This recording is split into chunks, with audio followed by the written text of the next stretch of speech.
And we are live, finally. Having some technical issues there. Had a little bit of a delay, but We had to eject the outer hull of the Starship Texas. we are Whoa. live, finally. Whoa, Sorry. there's an echo there. Oh yeah, it's me. Done. Okay, still having issues. I was trying to log into the stream to say hi to people in the chat, but alas, it made that echo. Yeah, there's some people already watching on this Friday night. We have our live audience here. We're doing a very, very bittersweet kickoff to the hashtag TQIF lineup because this is our last episode of Star Trek Lower Decks for the year. But it was a pretty fun season finale. I think we're gonna have lots to talk about. So strap in, should be fun. Just want to say to everyone that we do appreciate you if you can show up live and participate in the chat and the audience. So be sure to let us know how you feel about the episode if you are joining us live. If not, if you're watching this later, feel free to leave a comment. And please, if you want to continue to enjoy the content that we're making, I think we do some of the best discussions of these new Trek episodes that are online. And if you want to continue to be a part of those, please subscribe. We're right now at last count we were at 646 subscribers. So I need one more to make it 647. So if that could happen tonight, make me very happy. But the show must go on. So The show must go on. Let's just go ahead and start the podcast because I think we're gonna have a lot to unpack here. I'm Fathery. I'm Brian. I'm Starfleet Boy. And this is Tex-Trek.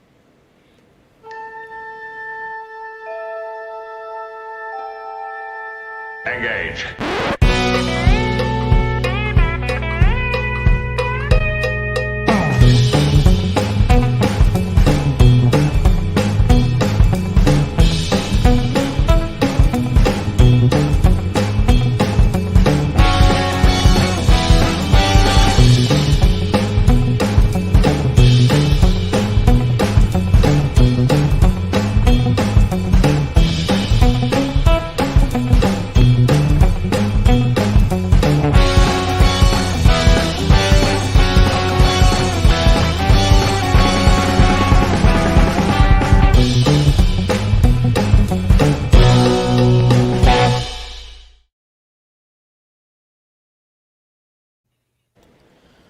Welcome back aboard the Starship Texas for the 160th installment of the Tex-Trek podcast, the home of Star Trek fandom from deep in the heart of Texas, where we have deep talks about Star Trek.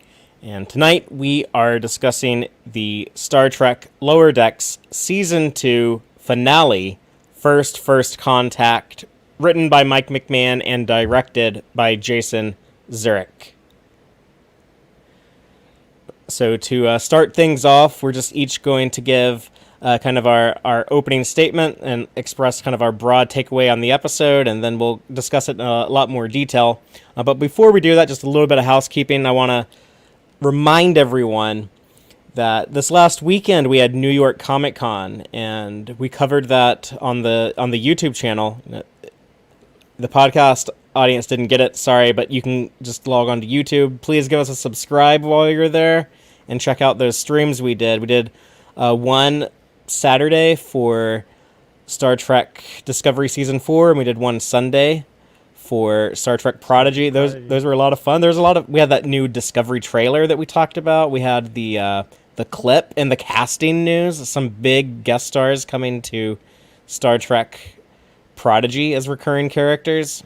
Mm-hmm. So that was a lot of fun. So please check that out. And next week we don't have a new episode of Star Trek, but we will have a special guest joining, Aaron Harvey, or you might know him on Twitter as Geek Filter, or you might know him as the co-author and designer of the Guide to Star Trek: The Animated Series, that wonderful book that came out, I think 2 years ago. Time's kind of warped right now, but he is kind My of the copy is out of reach. Otherwise, I was going to grab it to show it. well, that's okay. The podcast audience wouldn't have known you were doing it anyways. So That's true. True.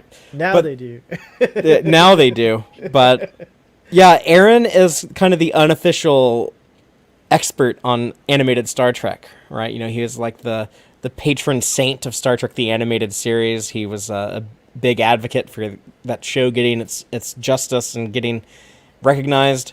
And he's been doing a lot of coverage of Lower Decks on his own show on Drawn to Trek. So check out that podcast, part of the Trek Geeks Network. And he's a pretty good artist in his own right. He was featured in he was in the Ready Room this week. Yeah, they were using some of his art. So he's going to be talking about, you know, kind of his thoughts on Lower Decks Season 2, and you know, we'll be sharing some opinions about that. But we're also going to be talking about Star Trek Prodigy and getting ready for that show. And then we're going to have weekly coverage of it going forward after next week. And just one last thing about that, those will be, if you're checking them out live, those will be at 7 p.m. on Fridays Central Time instead of 7:30. So in 2 weeks, we're going to start going live. We're going to start streaming live at 7 p.m. instead of 7:30. So be sure that you're here at 7 if you want to see that. Oh, and another thing the podcast audience can't see, Fathery, is that Brian has a new camera, and so we have a whole different perspective of Brian now. It's much more wide angled than the old one. You see everything. It's amazing. We can read his t-shirts. He has so many like Star Trek t-shirts, so people can see them now. It's very cool. And the cats that I'm usually petting throughout the podcast actually are showing up on screen now, or at least showing up more often. Yeah, so you cat lovers can get more cat action, more than ever before. Yes. Take a drink every time a different cat passes by Brian's camera. Do you also have to take a drink if a slide with Tiana comes up? Sure, why not? Well, my cat's doing something. Oh, yes, we upgraded to 7 cats yesterday. 6 was not enough. At least that's what my wife informed me. The Galileo 7. Yeah. The Galileo 7, yes. Well, let's talk about this finale, because like I said, there's a lot going on here, and I'm very, very curious to hear from the two of y'all. We haven't talked about this episode with each other, so no one knows what the others are thinking. But yeah, so this episode, the official synopsis reads, in the Season 2 finale, the USS Cerritos is tasked to aid another starship on a first contact mission. Just to kind of expand on that with spoilers, we do get a return of a big legacy character. Well, not big, but the return of a legacy character with Sonia Gomez. She's in command of the USS Archimedes, which is supposed to be this badass, top-of-the-line flagship, maybe like an equal of the Titan or close to it. And when that ship is in trouble on a first contact mission, it's up to the Cerritos to do some badass Starfleet problem solving and rescue the Archimedes. So let's just share those opening statements that I teased. Brian, I'll let you go first, then we'll go around the room. Yeah, enjoyable, fun. I liked it. Definitely one of the better ones this season. Didn't like it quite as much as the last two, but definitely enjoyed it. I found myself quite tense at the end when the ship is falling, and are they going to save? I mean, of course they're going to save it, but you know, right in the heat of the moment, though, like your heart and your mind don't know that if it's exciting drama. Yeah. So it got me to the point doing tough stuff either. So yeah, it got me to the point where when that tractor beam hit the Archimedes, I was like, yes, and I was like, oh my goodness, I actually got into worrying about whether or not these cartoons died or not. Good job.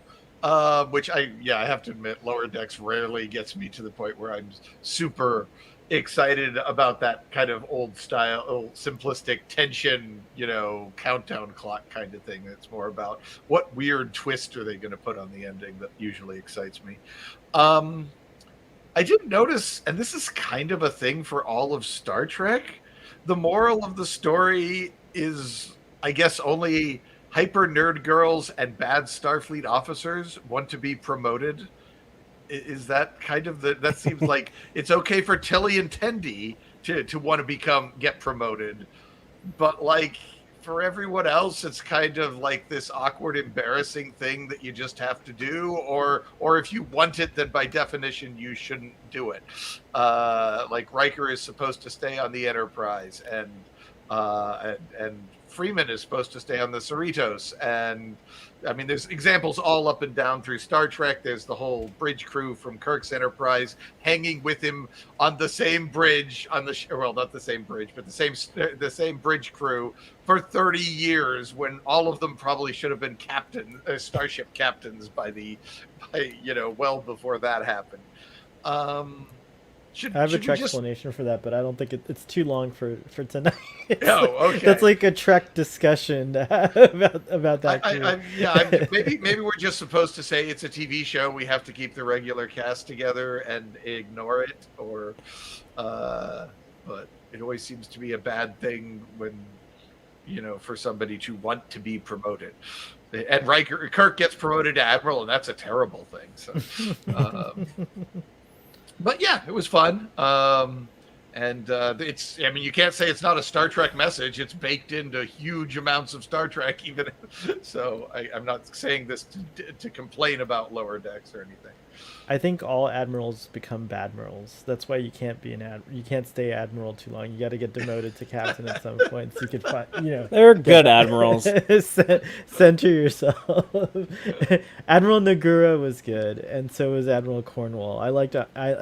She wanted to genocide the Klingons. She did. Yeah, that's right. She did. Okay, she was definitely she was a gray admiral. She wasn't. I mean, Nagura is an interesting choice. Nagura is just mentioned in one or two scenes. No, there's plenty of good admirals. Admiral Ross was a good admiral. Admiral Ross was working with Section 31 to win the war. Nechayev. Yeah, but she was a hard ass, but she was a good Merle. I feel like she never went wrong, right? Nechayev stayed pretty. She wanted to genocide the Borg, but I mean, everyone seems to love our new admiral on Discovery. Yeah, I've never heard something anyone dark say about Admiral him. Vance is something dark is about bad. his past will come up. Watch. But no, to me it actually makes sense. When people live to be damn near 200 years old, or however old McCoy got before he died. But yeah, it kind of makes sense to me that like people wouldn't be that concerned with like rushing their careers. And that's one of the things I like about Star Trek is that I like the idea of a society where people aren't that concerned with status, where they're not that concerned. It's refreshing when we live in like this backstabby rat race now, where people are always competing. Everyone's so performative. They got to show that they have what it takes and show that they're the best one. They're the best candidate. They're better than everyone else. So, and Star Trek does that too with some of the characters. But it's refreshing to me that you have like some people that kind of figure it out and be like, you know what, I'm actually happy where I'm at, and that's what's important to me. But it is weird how frequent it happens, especially with Riker turning down so many promotions. But I didn't think it stood out of place here with Freeman, and I kind of liked that arc where it took her like the whole season to learn to appreciate her crew. But I guess I'll just go ahead and give my opening statement now if you're done, Brian. Oh yeah, because we kind of stole it from you, but. For me, this was a great experience watching this. I probably didn't like it as much as the last 2 or 3 episodes, but I still loved it. This was an incredibly strong season, and I am so thrilled with the show right now because they did it not only once but twice. The two most, I think, consistently good seasons of Star Trek we've gotten in decades, and in addition to that. They definitely, in this episode especially, showed that they do have kind of a long-term plan, and they are willing to move things forward, progress the characters, advance the story arcs, to the point where I was kind of concerned that they might be rushing things too much, and we might have to do some of that, what I've complained about before, when it feels like, 2 steps forward, 1 step backward, moving Boimler to the Titan, then moving him back and stuff. But I think they kind of have like a plan going forward. I thought that the relationship stuff with Mariner and Freeman was really good. That was kind of the heart of the episode for me. Building on what they had previously established, and especially last week, I was worried that someone was going to die. We kind of predicted some things. Brian said, well, the captain might not die. She might be removed from the ship or something like that. We got that one right. I said, hey, if they're going to do Cetacean Ops or Sonia Gomez, that's going to have to happen next week. Yeah. So they did those. But yeah, I probably didn't have like as big of a thrill as I did with like the season 1 finale. Having like Jonathan Frakes and the Titan show up was such a big deal. But this episode really complements that one in a lot of ways, and it like I'm saying, moves these story arcs and these character arcs along. So I'm very happy with this and very happy with the season as a whole, and I'm sad that we have to wait a year to see what happens next, but I liked the idea of ending with a cliffhanger. I'm glad they did that, and I'm excited for what happens. Sohel, what about you? I pretty much agree with everything you just said, and Brian raised a lot of great points too. So the only thing I'll add is just that like it is really cool to have a show that's a first that's also awesome. Like sometimes like shows that try to break new ground are like very like different and hard to accept, but for me this show's been amazing. Like it's Star Trek through and through. It's Starfleet through and through, like it's just hitting all the right buttons for me as a person who enjoys this kind of drama, space opera, sci-fi drama, Star Trek. There's no other way to put it. They weren't afraid to kind of suspend the humor a little. I mean, there were still some jokes in here, but yeah, this and last week both, they kind of were willing to suspend the humor and lean into like the dramatic strengths of the show. Yeah, it's just it's firing. It's a show that can do both, and I just to be like really kind of granular, it's like everything is so clean and perfect, and it's just like it works. The universe feels believable. It's like, I don't know, the animation style is awesome. I loved it. It was great. Well, let's go ahead and get into the episode breakdown, where we're just going to carve this episode up, remove piece by piece, kind of like the Cerritos hole plating, and then analyze each little element. We only have 11 hours, Padre. I don't think it's going to take us that long.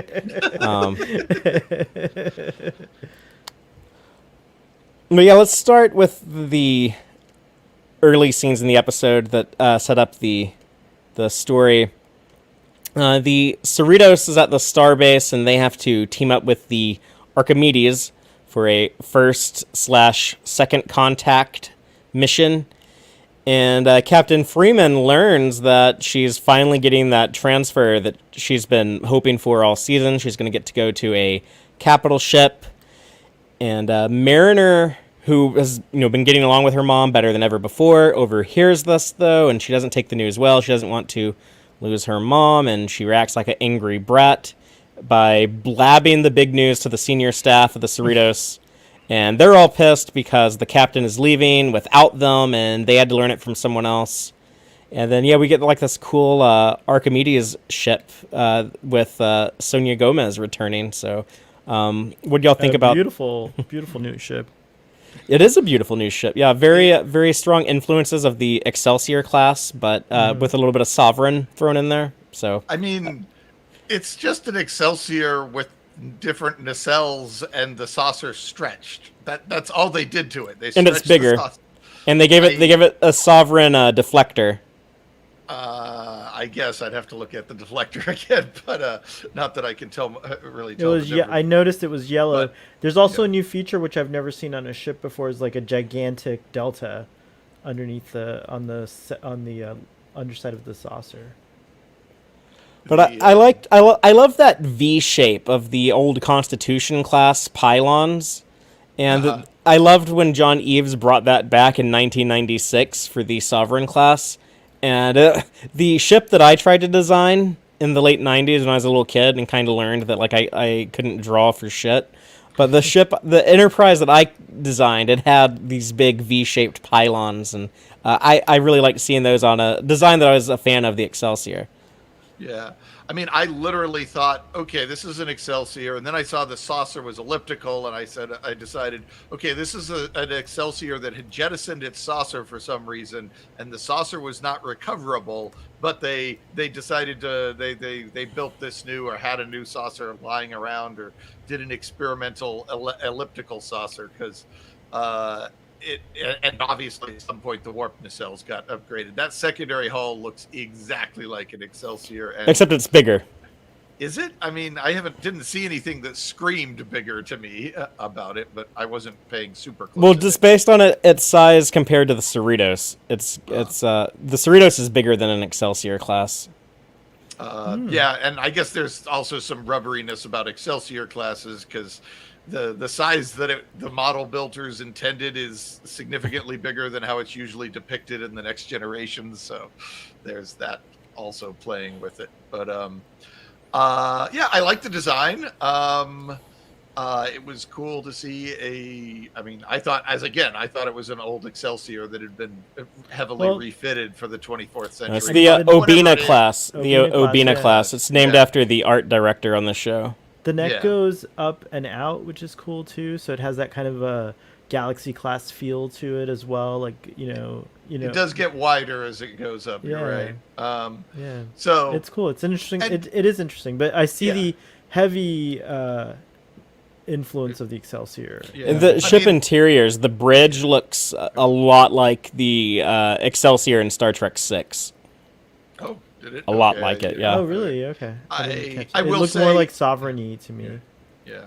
The color scheme certainly looks sovereign, but I mean, if you can have bird of preys that are vastly different sizes, but have the exact same shape, this is perfectly plausible then as a bigger, using the same warp dynamics of the Excelsior, but building it bigger. So I can accept that. It's a testament. Confused. It's a testament to my favorite Trek film, Star Trek III: The Search for Spock, which I argue is the most underrated Star Trek film.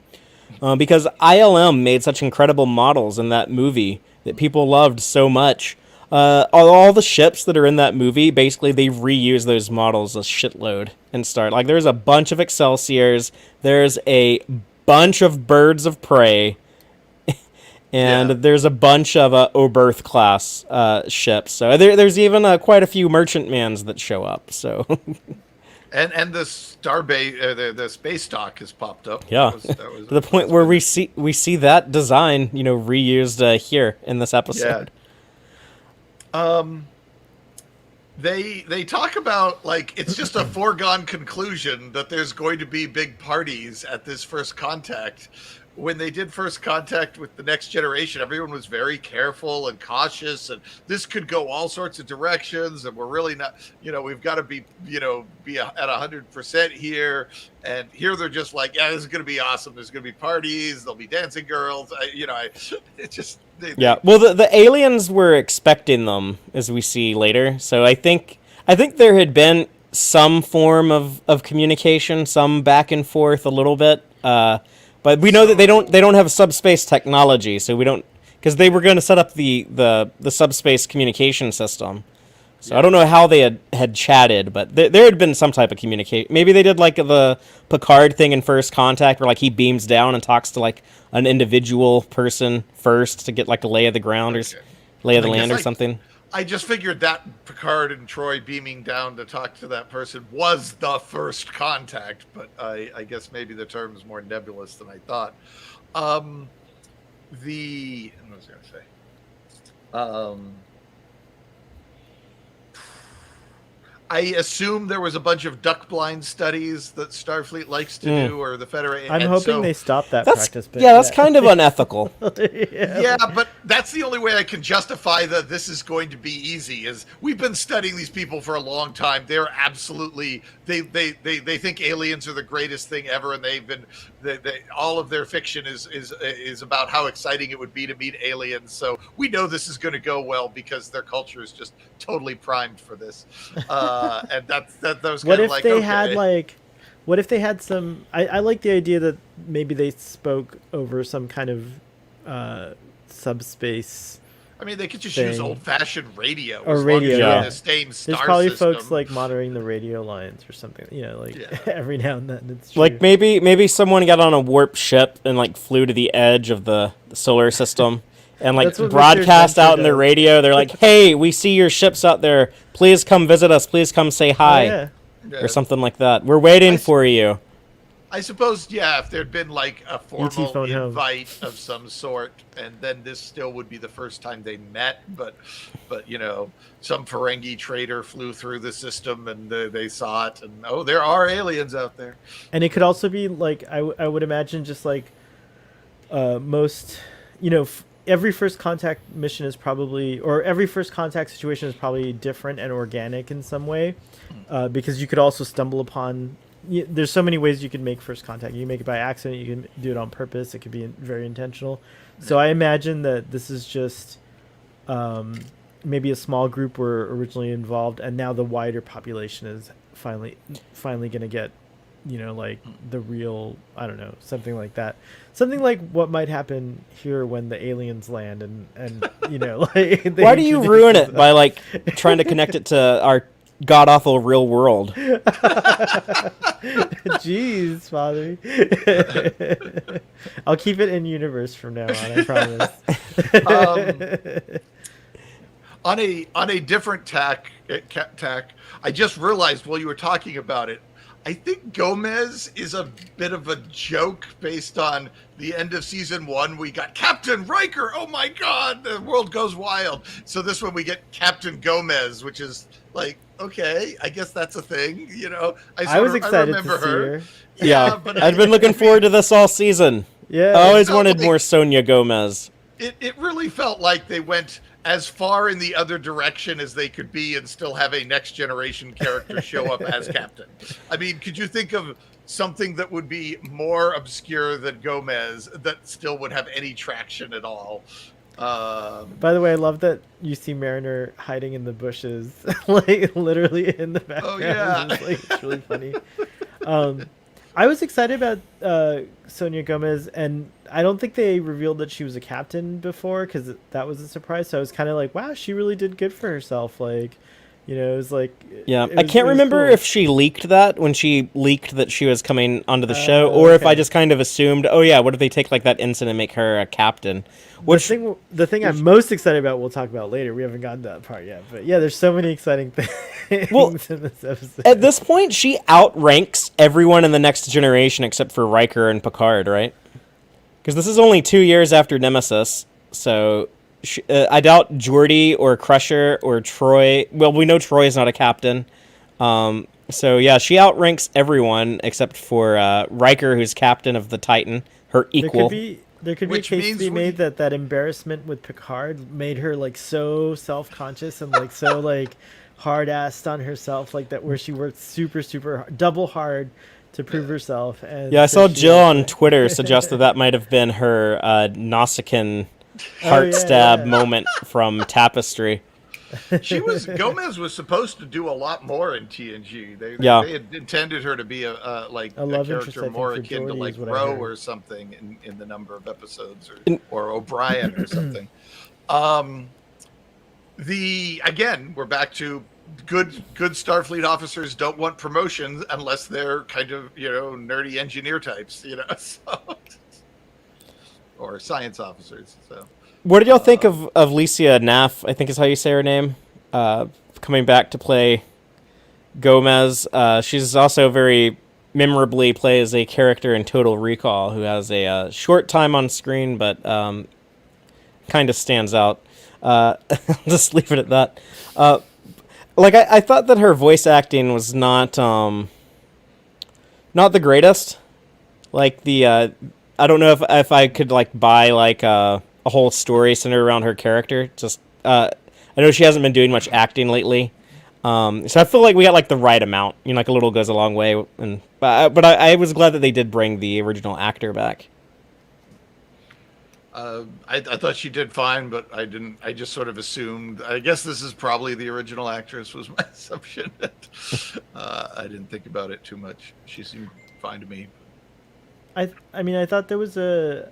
I thought I didn't think anything of her performance like being, not great. But one of the things I did like is, and I guess that's like, the scene that stood out was when she gave that ensign that moment, like where she was like, "No, worst things." I don't know. I liked her. Yeah, the ensign that was embarrassed, the ensign that this one embarrassed right herself here. tripping on the bridge, and then Captain Gomez was like, "Oh, don't worry, I've done way stupider stuff than that in front of more intimidating captains." The characterization is a little stiff. Like the character herself felt like just she's a little more stiff, and more like poised, I guess might be a better word. Because she was always like kind of standing at attention, and she's very like she always has that kind of smirk or whatever. Stoic is the word I was trying to come up with, like, and also I like she had another good line, something I forget what she said. Maybe you remember, Father or Brian, but it was really funny. Like later on during the the actual crisis portion. There was the joke she makes about dying, or rather, we'll That's take a break in something or other hours. I like and the that other moment guy where she was like, get it. enough with the dark stuff. Let's get to work. That one. That's Yeah. the one. Oh, I like that one. a lot. Okay, Yeah, that's yeah. When she says enough existential crisis, yeah. dread. Yeah. That's it. I should have written it down. Bad Sohail. Did y'all think it was odd that they never really like talk about like Admiral Freeman and Captain Freeman's marriage? And I still want to know, like, I guess I just want confirmation on screen why Beckett uses a different last name than either of her parents. But I guess this is the first time we've actually seen Admiral Freeman, like his office, and like him in person and not just a face on a view screen. But we didn't get any interaction between him and Mariner, which I've kind of been curious to see too. Maybe that'll happen in the beginning of season 3. They definitely have some stuff to talk about with what happens to Carol at the end of this one. Yeah, I was convinced that they're married, and I don't know. They are married. Oh, okay. So, yeah, it's some people say they're exes. Robbie was saying that he got the impression, I guess, that there were exes, and I was They like, talk to each other like they're still in like a they're romantic still- relationship. Yeah, it's really interesting. But yeah, there's some really wild theories out there. Is all I'll say. I don't suppose you have a shot of the docking tube attached to the Cerritos? No, because they already did that in the very first episode of the show. Man, maybe that was recycled footage and I just didn't notice, but that docking tube's got to be at least 10 feet tall so that you can have like an 8-foot corridor on the inside of it. And then they have the windows above it on the edge of the saucer, and the windows are taller than the docking tube. So the windows are like 10 feet tall, or like 12 feet tall or something. And there's 3 sets of windows with equal space in between the windows. So in order for that docking tube scene to make any sense, either it's a docking tube for exocomps, or that saucer section is way thicker than what they are telling us when they quote the length of the ship in the tweets or whatever the source is. Because that saucer section was like 6 decks thick or some crazy thing at least. Wow, I didn't even notice that. Yeah. I gotta pay better attention. Yeah, the ship just keeps getting bigger and bigger the more attention I pay to these details.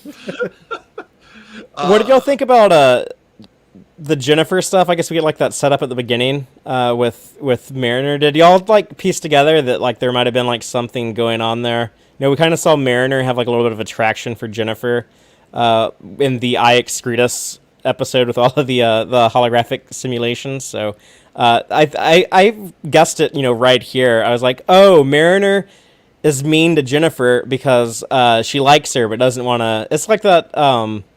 Like that immature thing on the playground where like little boys are mean to like a girl that they like. Just they know that they want to give them attention, but they're not really sure how to process it. She's just doing that. Like she doesn't want to get close to people. I mean, by that logic, Mariner thinks Boimler is hot as fuck. But, Yeah, she probably does. She's. What are you talking about? Boimler's like her BFF. no. Did you see season 1? She treats him like shit. That was season 1, thoh. They've grown. These characters have matured. No, maybe she's decided she no longer thinks he's hot. But yeah, by this logic, I do think you're right. I do think they might be setting them up for some sort of romance or something. And that could be a season 2 thing. I do wonder, Jennifer doesn't seem to have a lot of personality. I guess they're going to have to develop that a bit more if they're going to... She hasn't had much dialogue this season. Yeah. So she has way more dialogue this season, though, than I think I expected her to. I thought she was just the person you push out of the way. You know, or Cupid's errant arrow in season 1 when Mariner's like, "Get out of the way, Jennifer," and like that was it. I wasn't expecting her to become a recurring character. Yeah. By the way, I don't know if that was Andorian or Romulan alcohol that Mariner has. I guess it's Romulan. It's probably the Romulan whiskey she had in the first episode. Oh, okay. Yeah. Instead of because she did refer to it as contraband. I would assume the Andorian would have commented if it was Andorian, illegal Andorian products. I mean, not necessarily, but it seems like an obvious way to dot that I.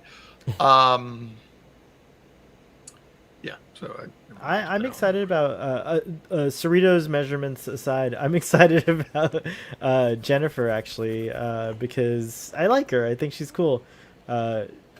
I like Andorians in general, and we don't get enough Andorians in Starfleet, I don't think. Yeah, it'd be nice to have one as a regular character, and we're almost getting that with Strange New Worlds with an Anar. With an Anar. They've been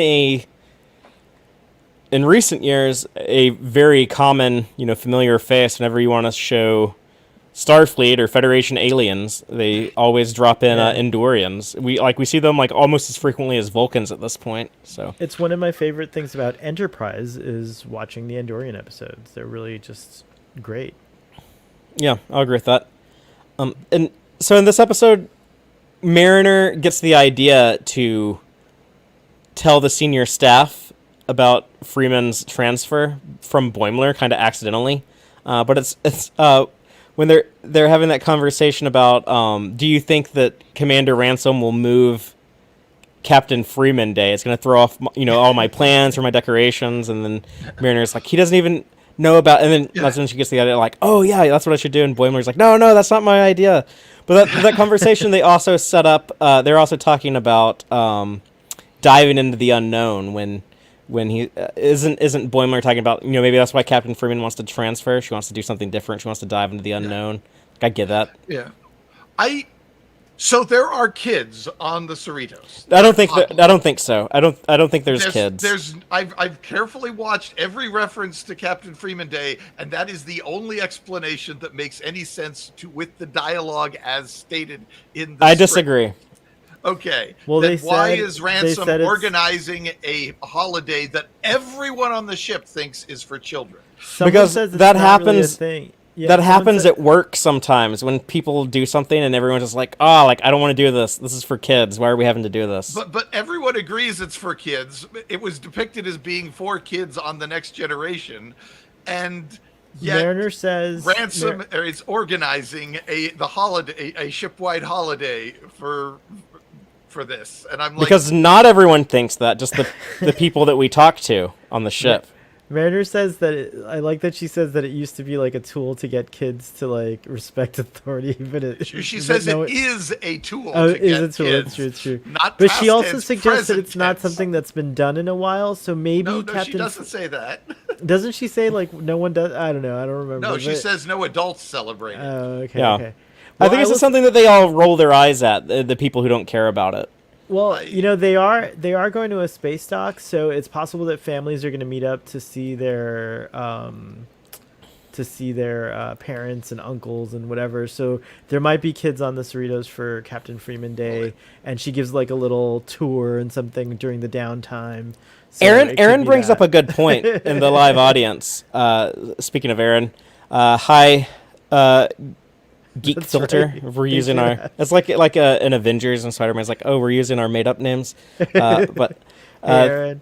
thank you for joining us. And he's saying that during They the did have that, it's simulation, true. in season 1, they had a pre-K classroom that Rutherford somehow got killed. So That's true. Okay, that solves yeah. it. There you go. I Kids on never the took Cerritos that is canon. as I just took that as in the simulation there were kids on there. Wow, but you're I don't really know. you need to see a wee one on screen. I do. Yeah, Like you do. it Okay, does feel gotcha. weird that we haven't seen any, but I also can't make any sense of this. All the references to the Freeman Day. I think without it still there makes being sense, though. kids. And I guess the kids get to sleep in hallways too. I suppose. I guess that's how that works. Nobody, they don't have their own bedrooms. There's actually like Borg incubators that they put the babies in. They do on say the street. toddlers at one point, I think. So. But yeah, I was like, okay, I guess the ship has kids. At first, I thought maybe they celebrate Captain Freeman Day on like lots of places, like on the starbase, which I couldn't really make sense of. But then I paid attention to the dialogue, and no, they're clearly referring to it as a ship, a party for on this ship. So It's funny. It's probably something that it's probably in the Starfleet guide to like social events and morale boosting events. Do a Captain's Day on your ship. So every ship probably does one. We get all the passive aggressive senior staff when they're like after Mariners broke the bad news to them, and they're giving Freeman a hard time. I didn't notice it the first time I watched it, but the second time I did, and it's kind of obvious because they do like this close up on Mariner. But she was pretty sly in that she was turning them against her. To part of being vindictive to her mom was that she said, "So who's going to be the new captain?" And Ransom's like, "Of course it's me." And then Freeman's like, "Oh, actually, they're bringing someone new on." And then there's like this cut to like Mariner like smiling as all the senior staff are attacking Freeman in her ready room. Why does she get to be in the ready room, Fathery? Like that's she just like she called just the walked in senior there. staff Yeah. in. Yeah, it's like, and then they just let her stay there. She's I so mean, spoiled. she's in She's like so- pissed off mode at her mom right now, so I think she just waltzed in there uninvited. Yeah, you could tell she's relishing in the in that one shot they did of her at the end of the scene where she's like totally relishing in the discord between them. I thought it was odd that Ransom's first assumption is not I might have a chance of being command of the ship, but that I'm going to get transferred wherever Freeman's going, which felt like he seemed like the sort of guy who really wanted to command his own ship and that he would be enthusiastically looking for those possibilities. And then he also kind of, he seems mildly disappointed to learn he's not the captain, but there's no comment about Freeman saying, well, I'm going to try to get you the job because I think you deserve it, or any of that discussion. And I get it, 22 minutes or whatever, but it felt like I wanted more of that. I liked the music a lot in the leaving space dock scene. It was really well done, and the scene was just pretty also. They like lingered a little bit on the ships, and I liked the perspective and everything. It was very cool. Yeah, a lot of the space dock stuff looked cool, and then the concept of the mission of the second contact joint mission, kind of like, okay, our ship's gonna come in first. We don't want to freak them out, and then you come in, do your quaint little second contact stuff, set up their internet, install the router. Yeah, it's pretty cool seeing them work in tandem. Brian, do you want to tell us what happens when things go wrong? Yeah. So, things take a turn for the worse when a solar flare explodes a planetoid, releasing dangerous ionic plasma debris that knocks out power on the Archimedes and leaves the ship spinning toward Lapirina. Laperia. I like Lapirina better. Mariner and Freeman continue to clash, but Rutherford figures out a way for the Cerritos to pass through the debris and save the Archimedes. But it will require the ship to be stripped of its hull plating. Dun dun dun. And the ballroom dancing competition is canceled. Unfortunately. Postponed. They say postponed. Or no, it's postponed. Yeah, you're right. So it's still going to happen. There's important detail here. You'll get that right in the next update of the Star Trek Encyclopedia. Yeah. So this was kind of weirded me out at first, the removing of the hull plating, but it's kind of neat after I actually like saw it in action and got to like wrap my head around it. But yeah, that's so weird to have like a ship, stripped naked like that. And it's cool that she's coppery on the inside. It looks like muscle, like it does look like you've stripped. There's going to be another Eagle Moss model. I'm sure they're going to make one. There's probably going to be another refit too. The season 3 Cerritos is probably going to look a little different too. But the idea Eagle Moss is like slipping the writers a few bucks here and there. You see the warp coils when the nacelles are stripped down. That was cool. This whole sequence was amazing. Seeing the whole crew working together on this, the teamwork was cool. Yeah, the teamwork was cool. Like it was just great, and like that shot of the nacelle plating coming off, with Tendi walking and showing it as an overhead from behind. I think there's a part of the shot where Tendi's there. Also, releasing the bridge view screen module, that was cool. Yeah, I guess I was like, dude, just set up a console in a room with a window that looks forward. You don't need to have the whole bridge exposed to the space. Yeah, but this was very like. But this was cooler. Yeah, you got just eject the bridge module, more spacesuits on the bridge. It's like now, what I would have done is if somebody passed the script by me, I would have said, early on, an asteroid flies up and rips the front wall of the bridge right off. And then everything continues, but they don't deliberately jettison the front wall of the bridge. That would have been too much like Nemesis.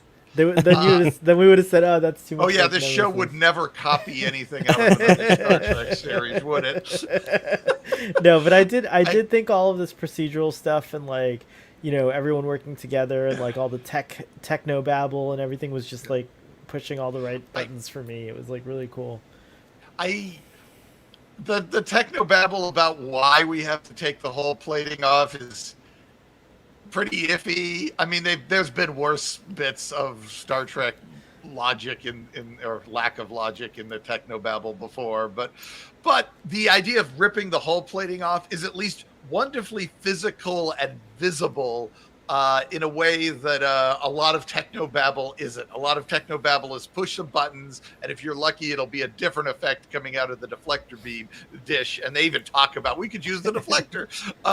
So this is wonderfully physical and easy to wrap your head around. Oh, they've got to take the whole plating off. We can see it happening. It's not just a muon flow being reverse quantum flux.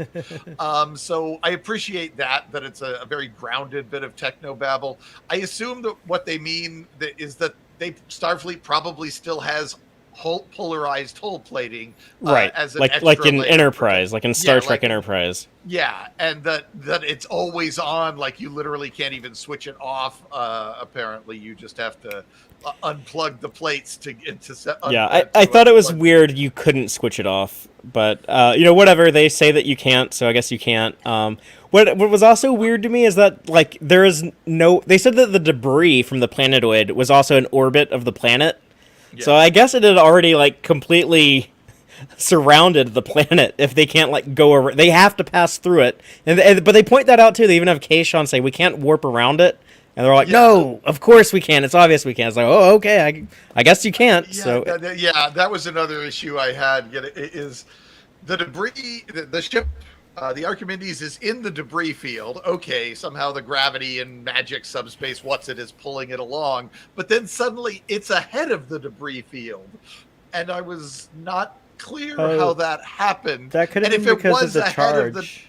If it was ahead of or out of ahead of the debris field, then surely the Cerritos could have flown around in front of it and grabbed the ship at that point. So anything that has the Cerritos in the debris field and hitting the planet means the debris field is also hitting the planet. And nobody talks about, all these rocks are going to go slamming into the planet with causing way more destruction than the Cerritos would have caused. So I was very confused on that point. It's like, how come the planet isn't being hit by the debris field? There's a scene where Kayshawn tries to suggest warping around it. Yeah, and in that moment, we just mentioned that they all yelled every reason why, which I think is great and funny, is they all yelled every reason why they can't do that. And he's like, "Oh, I was just asking. I was just trying to help." So whatever our qualms about it or questions are, it was yelled in that scene. The answer was it makes about as much sense as the Romulan minefield that you can't just fly around in Redemption Part 2. No, but I think it might be actually a comment on that very same thing that happens in Star Trek, where it's like there's probably a way around this, or a better way, but the fun action way. Yeah, the setup of it is cool. We have to do like this crazy dangerous thing, stripped down to like no armor. It was funny to me that Rutherford even like connected the dots for the audience. Like that's just like Mariner needs to do, and like let her defenses down. And it's certainly something new. We've never seen this in Star Trek. Like we've never seen. I like that too. It was something that no ship had ever done before. Yeah, it was very, very cool. When Mike McMahan was interviewed by the Trek Yards dudes a year ago, he did say that like like at some point you're going to see the Cerritos do something no other starship has ever done, and certainly has. There was a little bit of it. In Enterprise, they jettison a whole plate, and of course, First Contact they dump the deflector dish. Brian, that's one deflector and one hull plate versus the whole entire hull. Yeah. But the outer hull. It's just the same thing repeated over and over again. I give them credit for coming up with doing something new that was nicely visual and batshit crazy. But I can't say they've never jettisoned a whole plate before. I liked the Freeman Mariner stuff here, where it takes like a turn for the worse, where like in Mariner, instead of joining in with the teamwork thing, like, oh yeah, we have to like put our differences aside and everyone work together, she is still really pissed and she's spiteful, but I get it. Like, she was so happy to finally, after having like this strained relationship with her mom, I'm not saying she's justified in what she was doing, but like I understand where she's coming from. Like, she's finally getting along with her mom, and now like her mom is going to throw it all away and go transfer to another ship. She takes it to like a whole new level when her mom tries to make amends with her, and she says, no, I never want to work with you again, I'm glad you're leaving.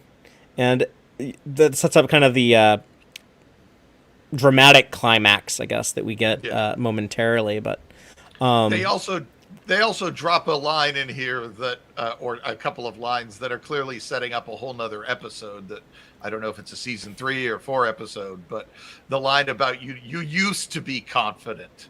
That raises the question, what happened? And she even starts to talk at one point about something that happened to her after the academy. So I think both of those are probably the same related, and that we are going to get that episode that delves into that at some point. I want to get a flashback episode. I want to see Mariner at the Academy. I want to see Mariner at Deep Space Nine. I want to see Boimler's parents. What were they? I want to get flashbacks on these people. I need it. An episode. Maybe where season 3 will be a flashback season.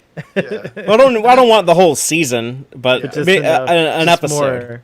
Yeah, an episode where everybody's families come on board. I got it just turns into TNG season 7. That's what they're going to do in season 3. That could be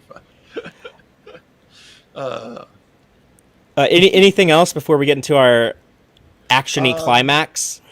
Let's see. Yeah, nope. That's about all I had to say. All right, Starfleet boy, do you want to tell us what happens with the big climax? Sure. With one last panel refusing to detach, Boimler has to literally dive into the unknown in Cetacean Ops, of all places, to complete the job. Mariner assists in the bridge and makes amends with her mom in case this truly is their final mission together. Both Mariner and Boimler come to close to deaths, but are saved by a shipmate. Just as the Cerritos makes it to the Archimedes and saves Captain Gomez and her crew with a tractor beam. Captain Freeman performs diplomatic duties and on the planet's surface, her first contact. How is that? Well done. Well said. Yes, I think pronounce any planet names. I think the big takeaway here, though, was that we finally get to see the long-awaited. Some have been waiting for over 30 years, I A suppose. long time. But we finally see cetacean ops, and those aren't dolphins; they're belugas. There's two belugas in there.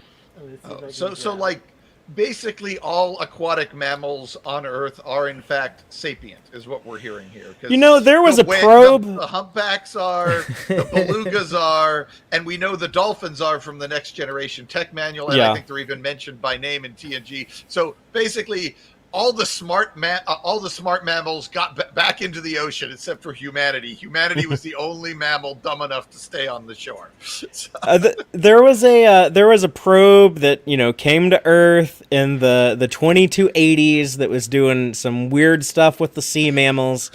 Who's to say what belugas might be like 100 years after that? I have this mental image of Star Trek 4, and they're like the whales start singing, and Spock's like, "Captain, they've stopped destroying the planet. They've now started transmitting dolphin. They have now started transmitting dolphin signals to the ocean. An extinct dolphin species, Captain. Damn it! Turn the ship around, Spock. We've got to go back again. Get some dolphins this time."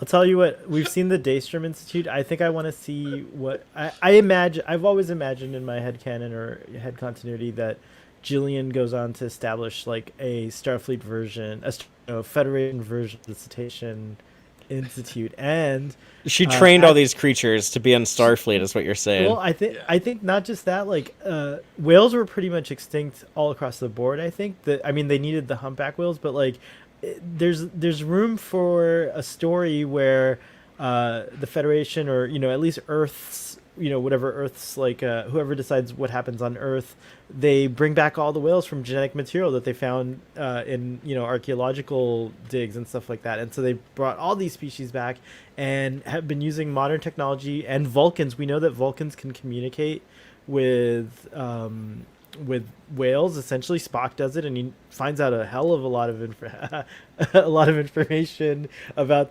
the whales. And so like even George and Gracie's feelings, and that she's pregnant and all that. So I think there's like a way.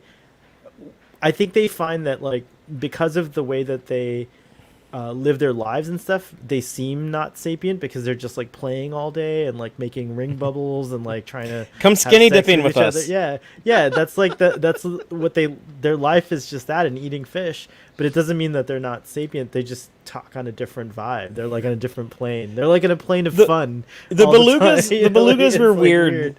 They were weird to me, but then they won me over when the one got mad at the other one. Kumalu? I don't know. Kimalu. Kimalu or something like that. Kimalu and Matt. But when one of them was like, "Oh, Mariner is the captain's daughter," and everyone was like, "Yeah, duh, pay attention. Everyone knows that now." And then when the other one was like, "Hey, Rutherford, come get in this water with us with your broad shoulders," and the other was like, "I already asked him that. Maybe you should be the one who pays attention." I was like, "Oh yeah, these guys are funny. I like them." I did like them hitting on Rutherford. But the animation was good. Like the cetacean ops looked cool. There's this cool logo for it that I assume, well, maybe not, but it might have been a Mike Okuda design because he does a lot of work for the show. That looks like a lot like the logo from Star Trek 4. Yeah, the Cetacean Institute. That's the place where Gillian works. That's what gave me. Oh. Yeah, that's what gave me that like idea, that headcanon. Yeah, like, so she kept that design and brought it into the future. Yeah, that might have been an Okuda design too, because he did the graphics for Star Trek 4. That I think was his first Trek job.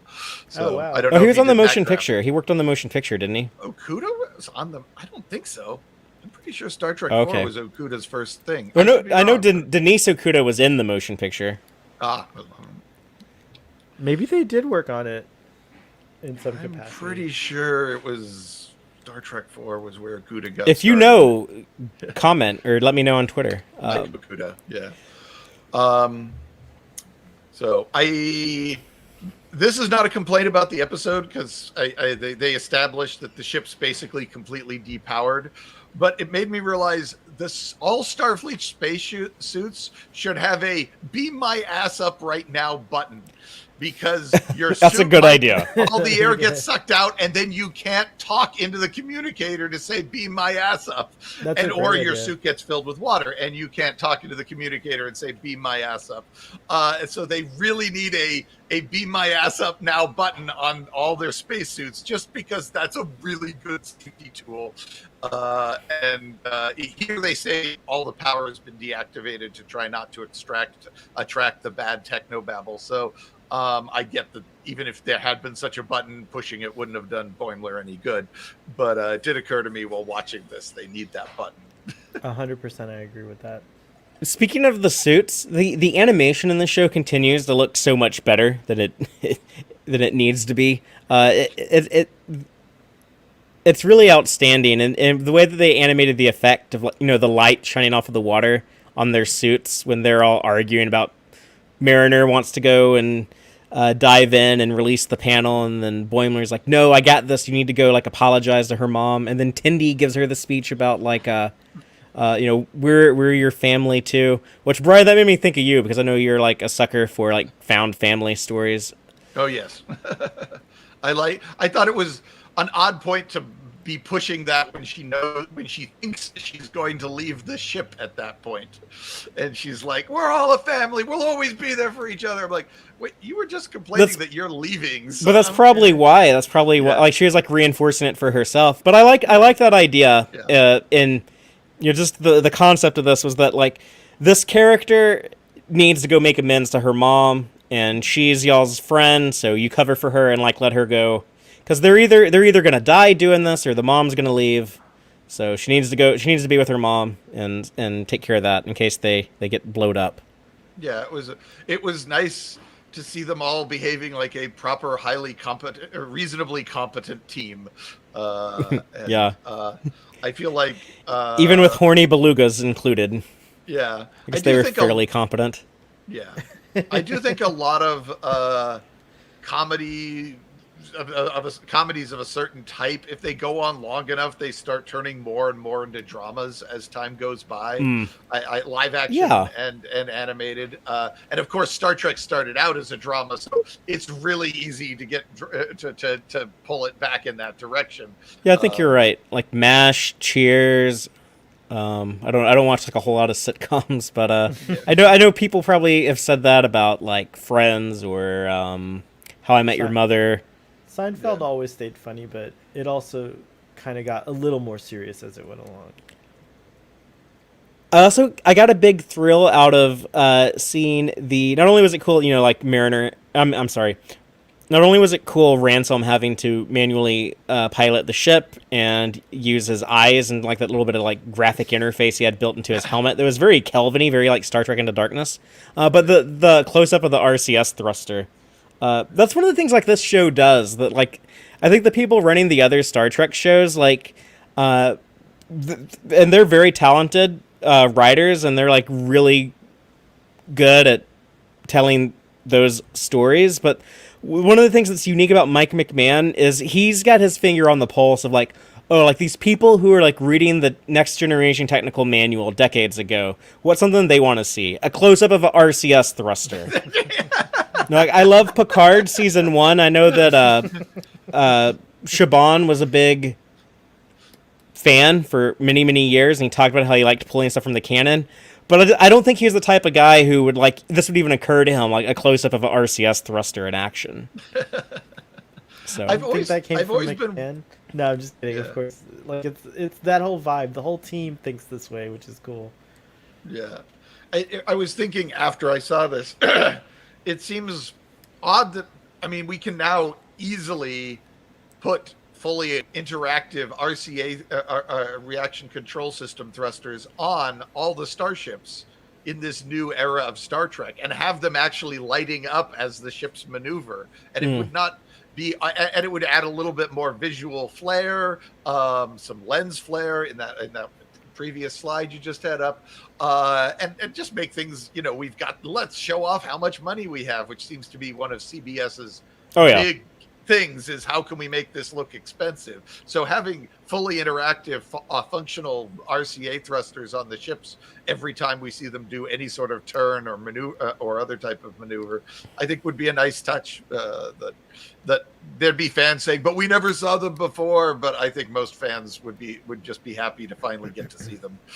So. This shot right here almost looks live action. Like this, it's very close to what like like it just needs a few more layers of shading and texture, and it would look like a model almost. It's pretty cool. I like. Yeah, I actually think the ships in the show look slightly too realistic. I kind of prefer like the less detailed look in season 1, where they looked more of like the same visual style as like the characters, but they absolutely look great. Yeah. That's an odd complaint to have. Like the ships look too realistic, but yeah, I mean I love the detailed models. I did have that same feeling in this episode. At one point, they were showing a bunch of the debris and the ships, and then they cut to a close up of like what the characters standing around, and it looked so much more 2D simplistic versus this incredibly shaded, nuanced debris field 3D thing, and it was jarring. Yeah. It was like that's getting a little jarring, the difference between I've gotten more used to it though, but it was like the first time I saw the season 2 opening title sequence and saw the new version of the Cerritos that they had. That was trippy for me, but I got used to it. This is kind of like the culmination of like the whole, I guess, message of the episode with Mariner, that it's okay to let your defenses down and be close to people. That's not only the technique they use to save the Archimedes, very on the nose, but yeah, like when her and Jennifer, when Jennifer saves her life, it's like, oh yeah, like having friends, having people you're close to, and that's actually like an advantage, and don't be scared of it. You could get seatbelts and safety ropes, but friends are cooler. You can go out for drinks afterwards. Well, that tells a more interesting story if it's the power of friendship that saves the day as opposed to a seatbelt.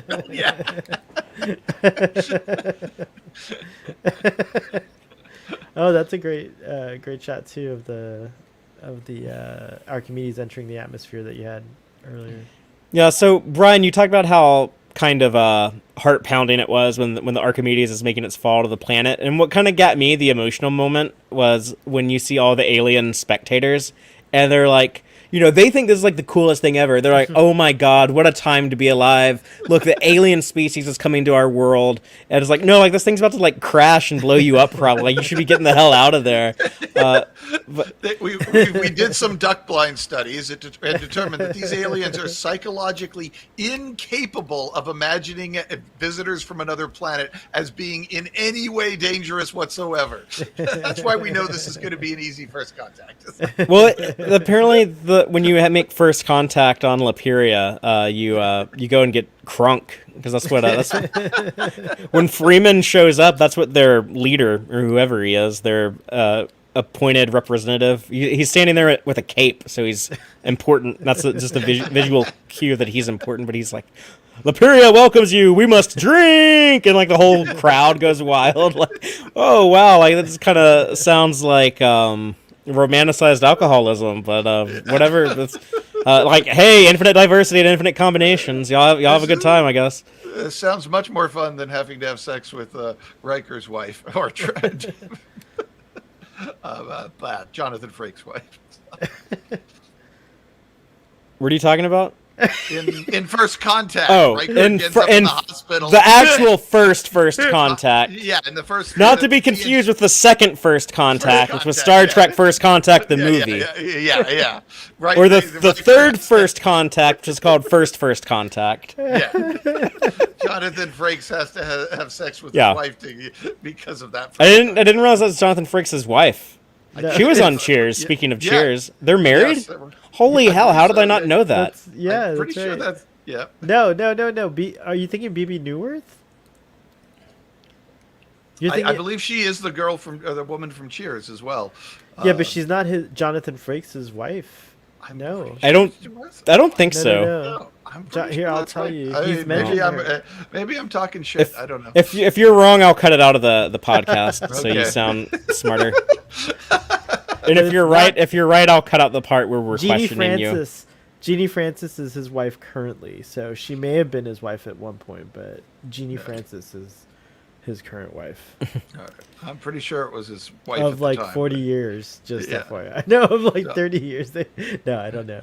All right, someone else look into it because we need to talk about these side stories with Rutherford and Tindy before we get into the ending of this episode. But just want to point these out. You know, Rutherford gets the weird pop-up ads on his implant, and Billups is able to. Their error messages, not pop-ups, right? Yeah, well, they're basically saying like, "Hey, you need to clear up some space. Like, here's your reminder to clear up some space. You're running out of space. You need to delete some files." But he has 3 backups of all his memories with Tindy because he he lost that first year. But yeah, he eventually deletes it, and when doing so, not only do we see glimpses from previous episodes, but we see glimpses of stuff that we didn't get that happened between the seasons or between episodes. One of them actually included a naked ransom during a. I knew you would say that, Sohel. Well, not just that, because look, it's like Spot, the style she's drawing. I forget. It's Picasso style. Picasso style, yeah. Like, it's cool. It's like... But I'm glad you got a kick out of that. I thought it was funny. It looked weird when it flashed by. I was like, whoa, I think there was a naked person on screen for a second. I got to go back and freeze frame it. We get the nefarious 2 individuals who, based on what they say, this implant was installed on Rutherford against his will, and they programmed him to make him think it was elective. I feel like everyone watching this who knows about Section 31 all thought Section 31 when they saw this. Yeah, absolutely. Yeah. I thought maybe Romulans, but when I saw it again, they don't sound Romulan. No, those are human ears, I think. And there's they no sound point. like Earthlings. You know, they sound like they're from somewhere on Earth. Yeah, they sound like Earth bad guys. Yeah. Both the shoulder pads and the ears are too rounded to be Romulans. But it's interesting. Yeah, so I think that's something. It might tie into what happens with Freeman also. But before we talk about that, let me just also mention the Tindy stuff. She thinks Dr. Tiana's transferring her off the ship. She says that her file was deleted. Not sure why it had to be deleted, but she says, "Oh yeah, that girl's just not cut out for medical." Her and Rutherford kind of do one last tour of the Cerritos, see all of her favorite stuff again, and at the end of the episode, Tiana's like, "No, I think you're so good at your job, you need to be transferred to senior science officer training and learn to work on the bridge." So the Tindy stuff and the Rutherford stuff. Any thoughts on either of those? When I thought about it, I liked the whole memory thing. I thought that was really sweet and cool and a great. That might have been actually my favorite bit of dramatic stuff from the story, because I obviously I can't control memories in my head, but I do tend to save knickknacks of that remind me of people and events, and I just keep a ridiculous amount of this stuff piling up on shelves and stuff just to remind me of all these little things that I've done and seen. So I could really relate to that scene and that sequence and that struggle. I did when I stopped and thought about it on a more technical level. So 3 copies of 1 year worth of Tendi memories fills up his brain. So in 3 years, he's just going to have to start deleting the master copy of some Tendi stuff. I mean, we did see Arium have to delete her redundant memories pretty frequently in Discovery Season 2. But she was downloading. But it's been 100 years. You think the data capacity would be improved? Like we improve storage super fast on Earth. Like compare today's hard drives to 5 years ago.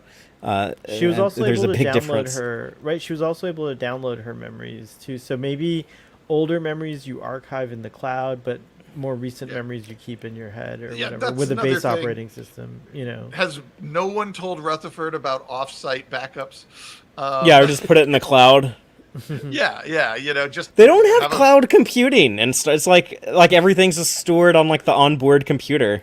Well, I'll tell you what, cloud computing's not mentioned, but networking and wireless networking is certainly highly. They just weren't probable. thinking about it that much in They like the weren't 80s just- and yeah, 90s. it may not have. Well, also, it may not have been called anything like we call it cloud computing, but I think they were doing like the idea of servers and clusters and networks and things like that, and those things being wireless. I think those are 100% in Star Trek. There's enough evidence from all the techno babble that exists. But you can also like go to the Delta Quadrant and you have like a whole master copy of the internet saved on your computer, basically. Like you can look up any piece of information. If you're going to be so storage is really good. So Rutherford should have access to high capacity storage. Yeah, that's right. I think that it's for Starfleet ships. Yeah, they need they're boldly going. And if you go into a nebula, you don't get any service on your not 5G. It's like 47G by then, but you still can't pick up anything. Yeah, whereas I think I think civilian ships might not bother with all these massive archives, especially ones that are only bumming around in the core worlds of the Federation. La Serena ain't got space for that. Their computers are just used for all the holograms running around on that ship. Yeah. And I think the other thing could be that maybe there's a problem with the way whatever his injury was may have hurt his brain in such a fashion that like, because one can only imagine like what kinds of information you store. You know what I mean? It's not just maybe these people only gave them 3 years worth of storage for their whatever their evil purposes or their evil plan. Yeah, that's true. So that could be it too. Like it could be a clue. He's only supposed to be around for 3 years. Yeah, maybe like he's supposed to like gather information, but they were only planning on him to like be their spy for 3 years. So the kitty like that answer. That's the cat. Was that Max? Which cat was that? This is Nemo. Nemo agreed with that. Cat, like our Alaska kitty. Alaska kitty. It's like when you're trying to predict stuff. It's with that octopus that predicts games, like soccer matches or something like that. Octopus. Okay. Nemo predicts plot points for the future of Lower Decks. Oh, that's like. They do the tour of the ship. Yeah, and, that was sweet. I mean, that was sweet. But at one point they call it a little ship, and I was like, little ship, big warp core. It's not. Even if we assume that it's the length they say in the official length that's been given to us, it's still not a little ship. It is easily a mid-sized Starfleet starship. It's probably got a mass equal to a Sovereign class. It's not as stretched out, but I bet the dead weight tonnage is about the same as a Soviet. So, and I liked the Tindy stuff, but my only real complaint with this episode, and it's still fairly minor, but I just think they've gone to the well a little too much with like these misunderstandings with, Tindy thinking like, oh no, Dr. Tiana wants to fire me, but no, she actually wants to transfer you to a better position somewhere on the ship. Like they do that a lot, going all the way back to I think the second episode of the show in Envoys, when they had Rutherford tell Billups, oh, I want to transfer out of engineering, and it looks like he's going to be mad, which is like this big misdirection where he's like, oh no, that's actually great, you should do that. And then we're like, it looks like Dr. Tiana's like mad at Tindy, and it's all like these setups they just want like you to be confused for a little bit when they think Mariner is Starfleet security and she's like the secret black ops person who's going to murder them. And it's like, no, I know I looked like a maniac, but I was just trying to suck poison out of Shax. And, it's like they do like these misunderstandings a little too frequently. The show has too many plots based on paranoia. Yeah. So I kind of want them to back off of that. If a little less of that, Mike, in season 3, that'd be great. Wow. I have noticed. I did roll my eyes at the like. Okay, this is obviously one of those miscommunication things where she doesn't really know. But I was intrigued by she's just not. What is it? Ready for? Or she's just not fit for sick bay or medical duty or whatever. There was a line that was pretty hard to interpret any other way than she's just not doing what she needs to do in sick bay. She's just not cut out for medical. Yeah, that's it. No, maybe Tiana thought that too. Maybe Tiana thought that Tindy was a little like too bubbly and too like nice to patients. I don't know. And she's like, that was part of her motivation. You know, maybe she thought that. Maybe she thought Tindy is both a good scientist but not a great nurse. I don't know. It's possible. But when they said that line, I was like, ooh, that's really hard to wiggle out, miscommunicate. That is a very negative thing. How are they going to reveal this? What's the twist going to be that in deleting the file? That line? Deleting the file was weird. Like, she didn't even show up on the ship registry when Rutherford tried to look her up. Yeah, I think that was her. Yeah, no, there's no excuse. I kind of put the deleted file down to just. Oh, sorry, you go. Oh no, I for a moment I thought it was just deleting her off the roster, but I didn't realize that Rutherford tried to look her up. I forgot about that scene, and yeah, it's true. She wouldn't be deleted from the whole computer. It's true. Yeah, it was just there to take us in a different direction, and then they juke us out at the end and be like, "Oh no, psych, just kidding."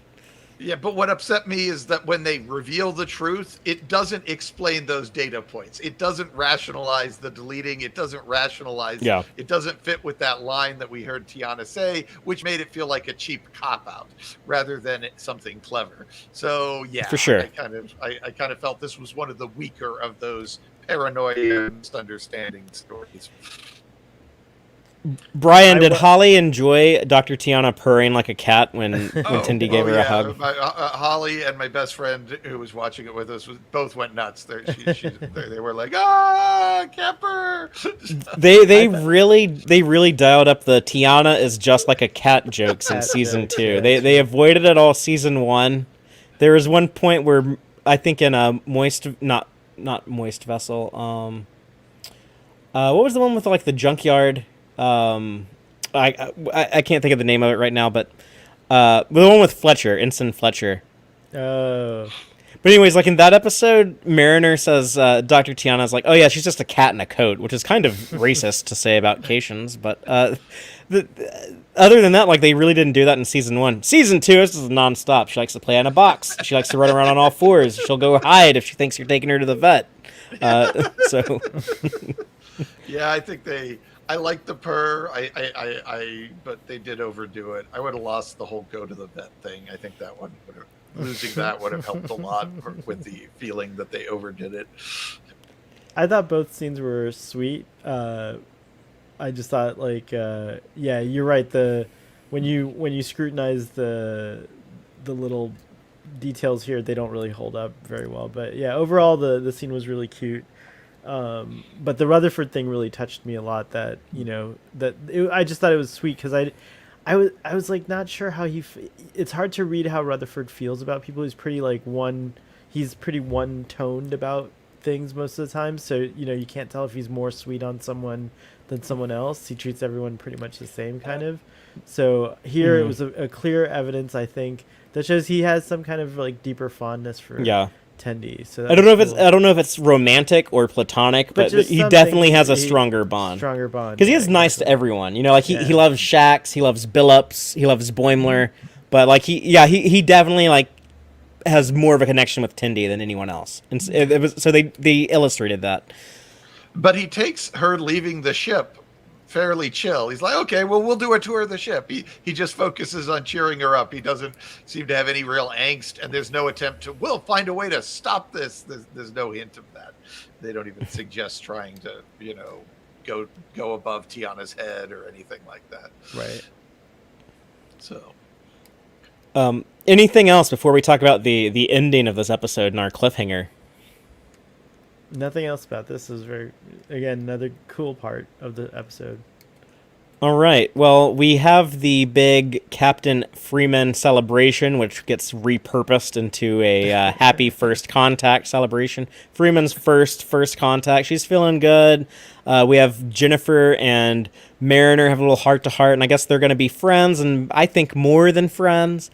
Boimler gets to end the season in a cool place. He's like this cool-headed, confident dude who can save the ship and almost die, but still come back from it and be pretty humble about how brave it was, what he was doing. But he's still going to stress out when, oh no, does the captain notice how good my decorations are? So, I love where they leave Boimler.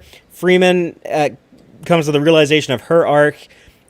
even though the crew is like, okay, we'll let you go. We understand you're moving on to bigger, better things. She's like, no, I like it where I am. So, the crew is happy to have her. She's happy to have the crew. Everything's perfect.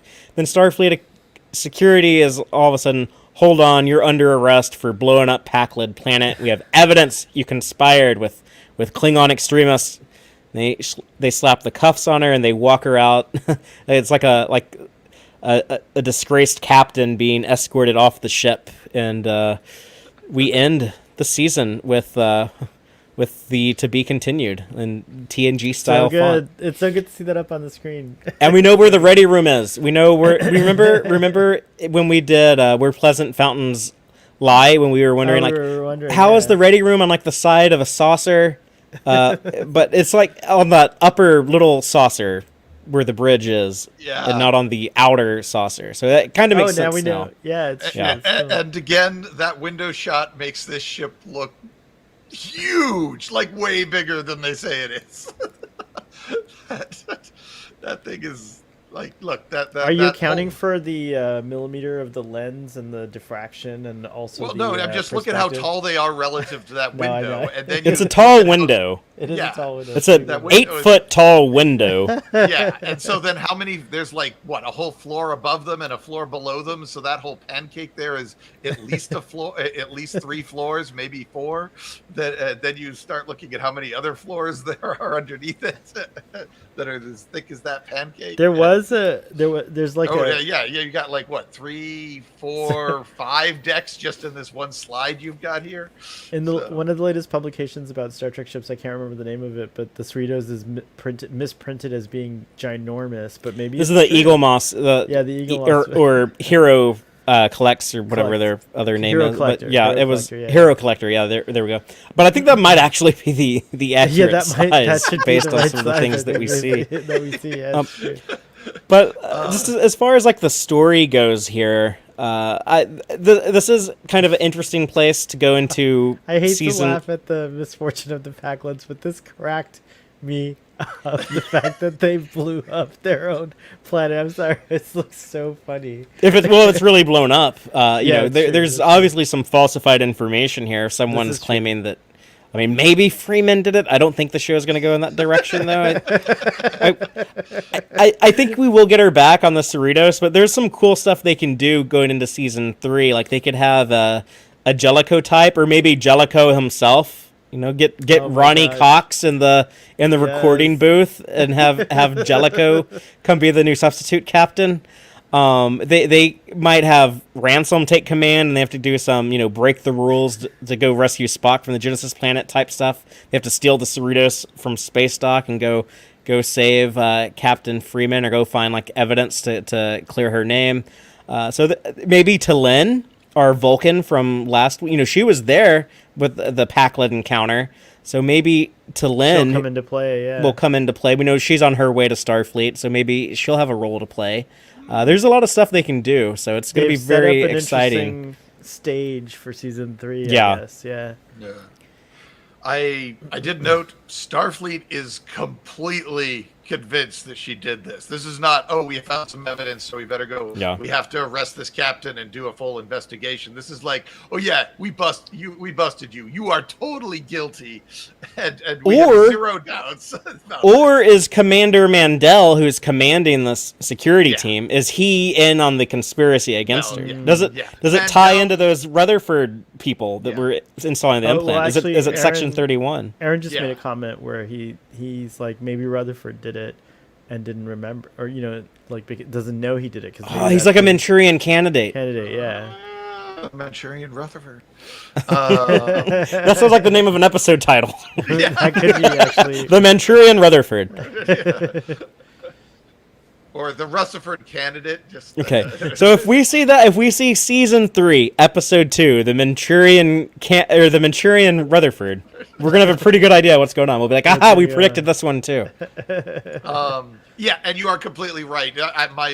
My feelings about Starfleet being convinced is entirely based on that one guy's way of performance and stuff. But he's completely like he acts like he just absolutely busted a horrible person. Is he supposed to be Howie Mandel? His name is Commander Mandel, and he has a bald head, but he Oh, has a very different voice and personality. yeah, it's but true.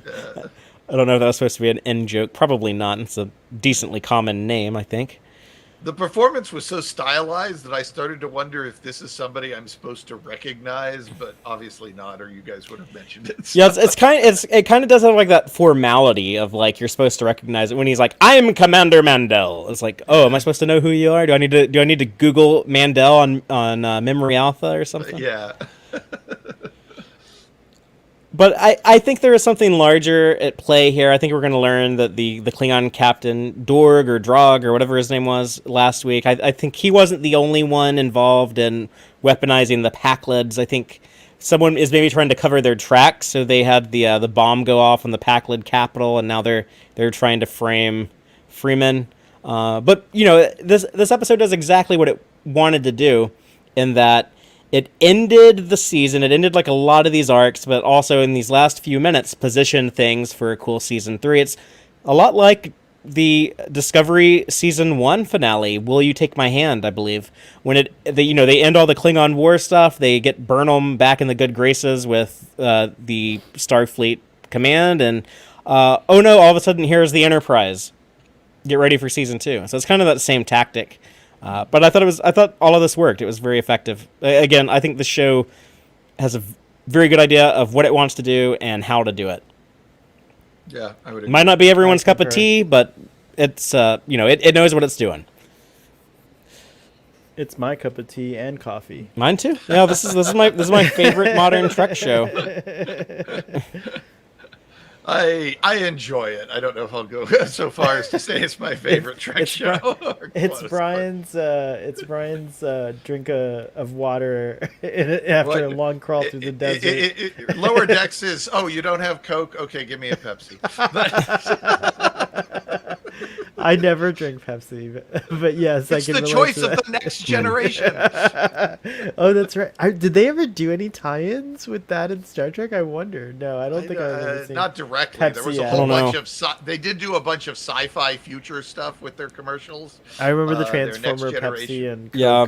Coke dispensers fighting Did with the each other. did the Pepsi Cola company ever send hit squads to go murder union organizers at its bottling plants? Is that what Coca-Cola did? That's what Coke did, but Oh, Jesus. wow. Okay, I'm glad I drink Pepsi. I'm gonna stop drinking Coke altogether. And I mean, I don't drink either one, so it's a non-issue for me. But back on topic. Did you have any thoughts about the ending, the celebration, and the bar, or the security team? Any of that? It left me really curious about next season and excited. I mean, like I don't believe Captain Freeman for a second would be involved, so that would be a real huge, surprise if anything like that is occurring. But I like it. I didn't know how they were gonna like match or even surpass the previous season's structure and like just how it ended on this like wonderful, like epic note, and they were able to do it for me. Like as far as I'm concerned, this season, like, if nothing else is equal, but in my opinion, I think season 2 is better. I can't wait to rewatch now that they're all out. I can't wait to just rewatch them in sequence and like really enjoy them and see all the things I missed and connect. Now that I know how it wraps up, to connect all the little dots, it's gonna be fun. Yeah. Yeah, I think I probably prefer season 2. I'm weird. I need like a few years and several rewatches before I ever like definitively decide on anything. But I think season 2 probably it was like a little bit more consistently good. It had like some really great stuff in its second half. The first season did too, but I think the second season second half was stronger than the first season second half. The only episode that really like didn't live up to my expectations this season was Strange Energies, the season premiere, which I thought was kind of a weak kickoff to the season. And then when they had an embarrassment of duplers, I was a little underwhelmed with elements of that episode. Everything else I thought was either like very good or great or very great. And I'll just echo Trek on the Tube sentiment. He says, "Isn't it great that like there's not a galactic ending threat?" at the end of every season. And I kind of agree with that. There's a little fatigue I have with these like galaxy wide, these galaxy large threats. It's I like, know people are already complaining about Discovery Season 4, and I've complained about it myself, but I'm just, if they're telling us an awful lot about this bad anomaly up front, I think there's more to the season. More to it. No, if that's going to be good or bad, I don't know, but calm down, there's going to be more to it. There's going to be more to it. This is not even a critique of Discovery or Picard. It sure as hell sounded like one. I don't know, but it is a critique kind of a lot of shows. Like a lot of shows, just like everything's high stakes. Yeah, everything's gonna be like the end of the world. The end of the world. It's got to be dialed up to 11. Like, how in DS9 Season 4 when the Changelings bomb Starfleet Academy, or not Starfleet Command, when there's like a conference. Blew up a Tholian ambassador too, which was a cool Tholian name drop. But it's like, it kind of feels like if people were doing that on a TV show today, they'd be like, okay, well, it has to be bigger than that. Like the Dominion blows up like an entire planet or something. Everything has to be dialed up to the extreme. And so there is something to be said of when you keep things a little smaller stakes, you can have also more personal stakes and make things feel like a little bit more grounded. It's kind of hard to relate to that in our everyday lives. We very rarely are going to be faced with like the end of the universe, but you can kind of relate to like, oh, what if like I lose my mom, like they arrest her and lock her up and I never see her again, something like that. So yeah, and even I think like this is gonna get this was like the first time I felt since TNG where I was like, oh man, I gotta wait a whole like summer. You didn't feel that way with DS9? No, I'm saying. Sorry. Since when I say TNG, I mean like the era. Sorry, but you're right. What is TNG? Why is TNG? It's not even like the best show of that era. Like, why does it get to be like the default? It gets to define the era because it was like part of a chunk, right? Like that ended with the Voyager, so it's like it started the chunk of shows that ends with Enterprise. Actually, if you really want to go, but I consider Enterprise something else. Anyways, sorry, that's all my headcanon. Anyways, but my point is that not since DS9 Fathery have I felt this like, oh man, I gotta wait a year, and it's gonna be a year, I imagine, till we see another Lower Decks. So it's almost a year at least. Yeah. So yeah, it's gonna be crazy waiting for season 3, but I want to know what's gonna happen. I don't. I did really want to see Pike and Spock in number 1 back in 2018 when we got that cliffhanger on Discovery season 1. But it is definitely an enticing ending because we're eager to find out what happens. But we'll find out. It's like when Worf has to go leave to fight the Klingon Civil War. It's like we want to know, but we will. Be patient. There's plenty of Star Trek to watch in the meantime. Oh my gosh, sure is. We're getting 1 week off. Like I have to say, Disco season 2 cliffhanger is definitely the biggest cliffhanger in New Trek for me. I was so pumped about. Oh, they're going into the future. What's that going to be like? But I think I like the second half of season 1 better. Is still my favorite hunk of just of Lower Decks. I like season 2 fine, and I like the end of season 2, but the second half of season 1 was like, it just had me charged up in a way that they never quite got to in the second half of season 2. But it was good. I liked it. I suppose if I had one comment to go out on, I think Jennifer gets a much better apology for being mistreated by Mariner than Boimler ever gets. Well, I think Mariner also wants to go to bed with Jennifer and doesn't with Boimler, so that might be part of it too. Yeah, that could absolutely be the reason. But I'll keep Boimler company until he finds someone. Well, we all have our Star Trek character crushes. I definitely have a crush on Boims. But yeah, so if that's all we got, I'm going to go ahead and bring us to the Gorn Egg section of the show. And this is where I point out all the Easter eggs, in jokes, and continuity connections that I found in this episode and thought were worth bringing up. So starting off, we do have the episode title, First Contact, as I mentioned earlier, First Contact has been used as the title of episodes a couple of times before, and this is ironically not the first one to do it. Sonia Gomez returning. She was a character featured on The Next Generation as an ensign in the episode Q Who, a.k.a. the first Borg episode, and also Samaritan Snare, a.k.a. the first Packlet episode. Yeah. She's very well remembered for being the ensign who spills hot chocolate on Captain Picard. And also for having 3 boobs in Total Recall. Yes.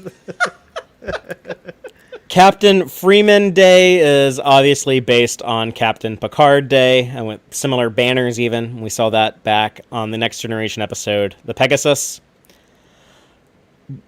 Mariner mentions we could end up with some weirdo with a riding crop talking about who their new captain might be. Definitely referencing Captain Styles, who had some crop-like device in the 23rd century. Not sure what it is in universe, but yeah, that was in Star Trek III, The Search for Spock. The whole lineup in the hallway and clap for someone leaving the ship. We saw that performed in Redemption for Worf and in Homestead for Neelix. Tindy and Rutherford plan to go visit the rubber ducky room. That's talking about the rubber duck that appears on the master display blueprints of the Enterprise. It was a little in-joke by Mike Okuda. I never thought a character would actually point it out, but yeah, there is I guess canonically there is a giant duck in a room on Starfleet ships. So I don't know why, but that's a I thing. would be really upset about sleeping in a hallway if they had a room devoted to that rubber For a duck. Well, the Enterprise D doesn't have that problem, so they had to solve they had room for giant rubber ducks. Oh, they also mentioned they're in the same Jeffries tube that they watched the Trivoli Pulsar back in the episode in Envoys, the second episode of the show. Commander Billups points out that there is a lot of radiolytic isotopes in the debris from the planetoid. Radiolytic isotopes, I think, is what they were hiding from in the Enterprise episode, The Catwalk, when they had to go crash in the nacelles. And we get to see the Cerritos captain's yacht. It looks a lot like, it's a little different, but similar to the captain's yacht in Star Trek Insurrection. And the captain that's a also cooler yacht. Hers looks kind of like a clunker. I don't know, kind of like hers more, but it might just be the angles I'm looking at on these. She also mentions that she has the Hydrascoot record. The Hydrascoot were those jet skis in the opening of the Wrath of Vindicta on the holodeck in Crisis Point. The mag lock things they have to release to get the panels off the ship, and that was almost identical design to what they used in Star Trek First Contact.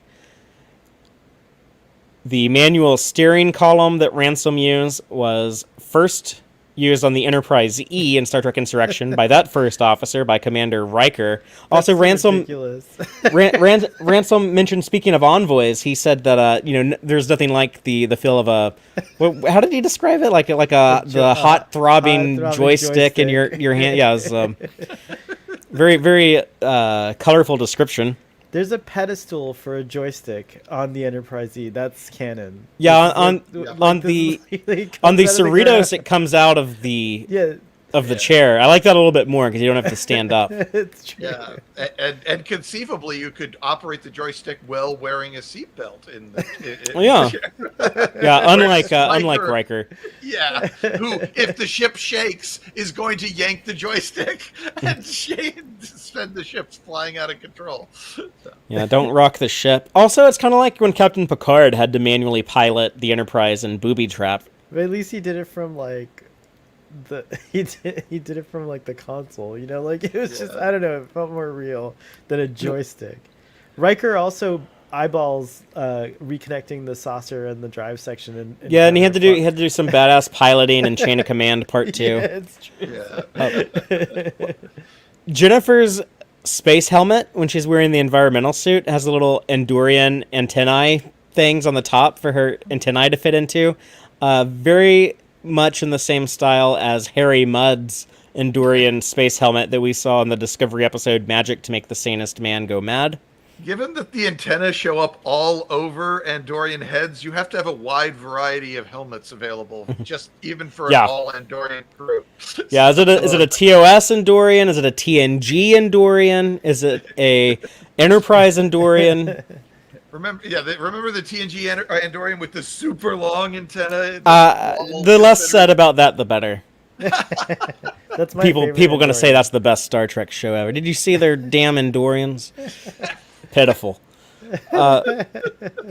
When Boimler is brought back by Tindy's CPR, he says that while he was unconscious, he saw a koala. He says, "I saw a koala." So that's talking about in Moist Vessel when we saw the ascension to a godlike energy being and the revelation that the universe is on the back of a giant koala who's smiling for some frightfully unknown reason. And here we thought it was a 1950s sci-fi writer. And then I think my favorite Gorn egg in the whole episode, that young, timid ensign on the Archimedes, when they are rescued, she points in excitement at the Cerritos and says, "It's the Cerritos," gleefully. It is almost the exact same shot from last year's finale when Boimler pointed out, "It's the Titan," when the Titan rescued the Cerritos. So the Cerritos has gone from the little wimpy ship that has to get rescued from the big capital ship to now it is the ship that does the rescuing for the big capital ship. And Nice. they're both references to Star Trek First Contact when the young ensign at Nav or whatever says, "It's the Enterprise." So Yeah. it's cool. When it strangely isn't Dax or O'Brien or anyone else from everyone else on DS9 just didn't go on the Defiant. The Worf was the only one like, someone needs to go fight the Borg, I'll do it. I can see why they didn't do Dax, but it seems like that would have been great to have O'Brien there. That would have been cool, but Yeah. that movie had enough going on. You have like the new characters with the stuff from Cochrane and Lily, but anyways, O'Brien could have had all the scenes that Dwight Schultz got. So Or some of them. They could. yeah, then we wouldn't have had Barclay. Yeah, I like Barclay. O'Brien's cooler than Barclay. There's a lot of familiar ships in this episode, and I really liked the ships they chose to use. I like these designs. It was good to have like an old-fashioned Oberth in there just to remind us they're still around. We have that really cool Parliament class, like the USS Vancouver in Season 1 of Lower Decks. There's a Nova class, which I love that design that I think Rick Sternbach did. We saw that as the Equinox in Voyager, and then in the Voyager series finale, it was the USS Rhode Island. Magnificent design, always been one of my favorites. And in Admiral Freeman's office, there's a model of what I think is an Akira class starship. Mm-hmm. I think let's see. Yeah, there's a. But let's say you're not done with Easter eggs. You might. There's one I thought of, but I think you might still have it in here. Well, the last one I have is that when Tindy gets the transfer to be a senior science officer, she says, "Oh, like Jadzia Dax," and then Dr. Tiana's like, "I don't know who the fuck that is." No, like Spock. You're gonna be like Spock. It's like one of like the mainstream audience members watching this show who's like, "I don't know who the hell Jadzia Dax is. I know Spock. That's the guy that Nimoy played, and then Zachary Quinto played him in the '09 movie. Yeah, Spock. Let's use that as the reference." But Brian, what do you have that I missed? I'm pretty sure that the tumbling Archimedes heading toward the planet shots were actually I'm sure there wasn't there a tumbling asteroid rolling towards a planet in a Next Generation episode? I can swear that it had the exact same speed of rotation and kind of the camera angle and everything. I don't know. I did think a lot of that stuff kind of looked like the Praxis explosion in Star Trek VI, and also looked like the kind of like when the Nexus energy ribbon was hitting the Excelsior class Enterprise B, but I ultimately decided it was too dissimilar to count. Yeah, so I had the same thought. But I swear there's a Next Generation episode where you see this big tumbling rock heading toward a planet. I think you're thinking of the slowly. Naked Time or the Naked Now, where there's an asteroid headed towards the Yeah, maybe that's it. What I'm thinking. And of. it's The maybe. tumbling asteroid and and stuff Naked like that, Now. But it just felt like the way the place the camera was, the rate at which the rock was. Oh, the ship was spinning, actually, there's it all another felt- one. There's another one in the Q episode with Corbin Benson. What's his name? Corbin Burnson. What is? I don't know. But anyway, what are you Corbin talking Benson, about? I think it is. There's the episode where Q gets his powers taken away. There's also well, those are giant- impossible to remember because every Q episode has like some Q whatever in it. So Yeah, it was That was called that was the season Naked 3 Q. one. That's the only thing I remember about it. I think He on was the bridge. naked. Yeah, John Naked, Delancey yeah. shows up naked. The one with Q losing his powers, the rock didn't spin. I think it just moved without rotating. I'm just going to call it right now. I say that the animators did not base the spinning of the ship on the spinning of an asteroid in a TNG episode because I think that would be really weird. Someone working on Lower Decks prove Fathery wrong and tweet at him. Yes. If I am wrong, let me know. But right now I call shenanigans on it. We are out of time, though, so I just want to end with... only have time for 2 subspace transmissions, I guess. But I did ask people what do they think about last week's episode, Wage Doge, or however you say it in the original Klingon. On Twitter, our friend Larry Nemechek, Dr. Trek himself, said... I won't say that Wedge Douge is the best ever Star Trek Lower Decks, but I will say it's amazing as the first official Who Trek crossover. How in the world do you write a TARDIS script bigger on the inside that it is on its 25-minute outside? Oh, nice. So yeah, we did talk about that. How like the show can pack in so much information in a shorter runtime. Although this episode was a little long. I think it was 29 minutes long.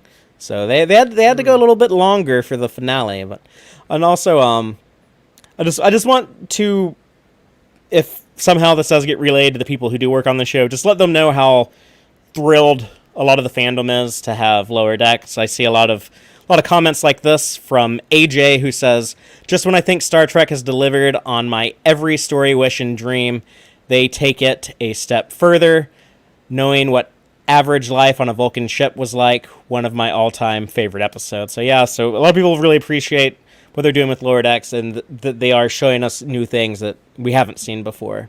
And we got more of that this week. Right on. So, but y'all should let us know what you think about this episode, about the finale, and we'll talk about that next week. We're also going to have Geek Filter, if he's still around.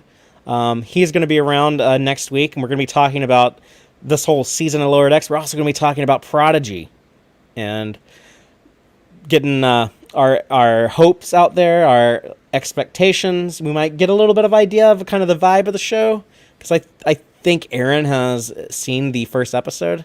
So we're not going to go into spoilers or anything, but we're going to just kind of talk about what we're hoping to see and what kind of the vibe and the feel of the show is. So tune in for that, and then after that, we're switching our time up in 2 weeks when we start doing Prodigy episodes. We're going to stream at 7 p.m. Central Time on Fridays instead of the normal 7:30. So try to keep that in mind. I'll remind everyone again next week.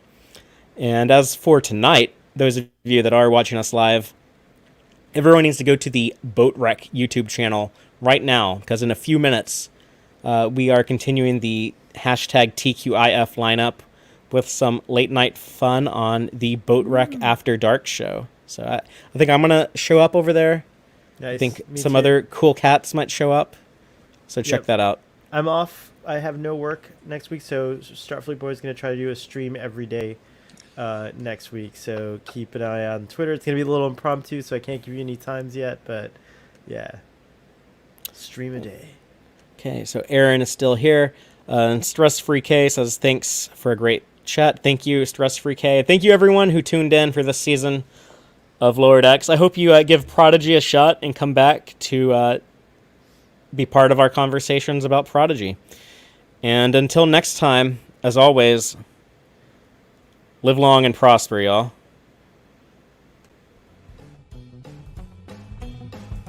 Listen to the Tex-Trek podcast through Apple Podcasts, Google Podcasts, Spotify, or at tex-trek.com. Like us on Facebook at facebook.com/tex-trek. and follow Fathery on Twitter at Tex-Trek. Please support us by liking our videos and subscribing to our channel on YouTube. Thank you and take care.